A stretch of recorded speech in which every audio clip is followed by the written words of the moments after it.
As we saw, space claim thinks we're trying to create a 3D solid by default. Let's tell it we want to create, what that line is actually the midline of our beam.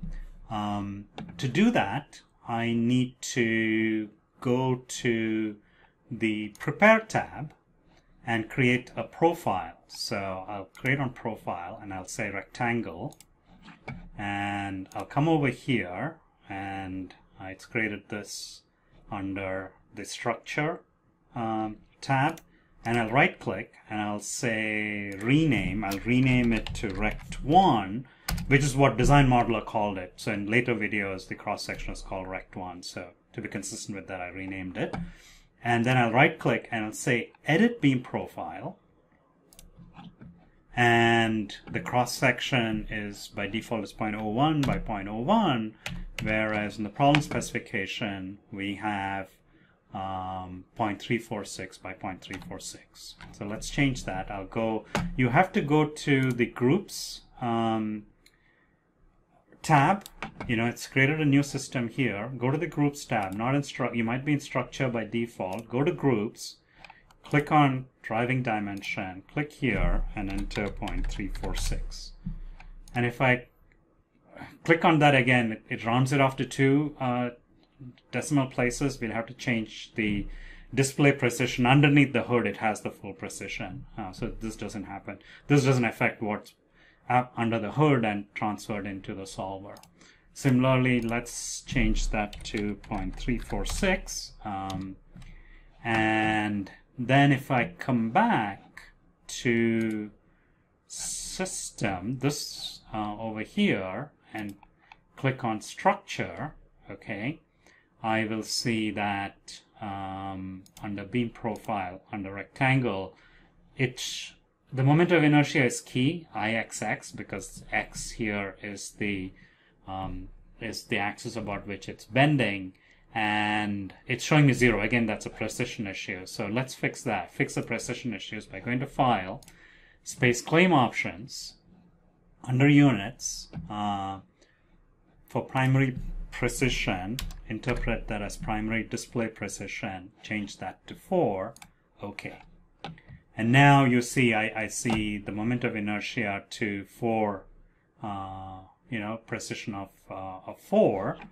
And if I go back here, I'll see that if I go to Groups, I'll see that this is 0.346, and similarly the other one is 0.346. And to see the full cross section, I need to zoom out. So I can do that, or I might go into Design and say Zoom Extends. Okay, so it's a fat cross section. You have to zoom out a lot. And so if I go back here and I go to Structure, it's still, I've created the profile. I need to assign it. To do that, I need to go back to the Prepare tab and click on Create, and then click on the line that I want to convert to the beam midline. And you see now the curves has gone away, and I have what Space Claim calls the beam, and it has the right kind of moment of inertia. Now the orientation is also important, and over here you can see that there is an orientation which, if the beam orientation is, if the cross-section orientation is something different, this is where you'll have to go and change that.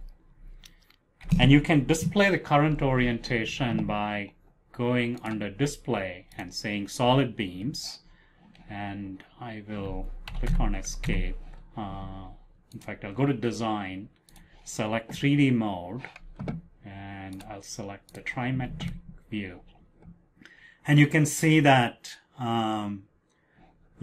this is just showing me the cross-section wrapped around the beam, and as you change the orientation, it'll show you what the current orientation is. So let me go back to Prepare and deselect that. Just show wire beams, because this is really what's in the in the mathematical model. That's just a visualization of the mathematical model. Don't be misled that we have a 3D model of the beam. And so I can exit space claim.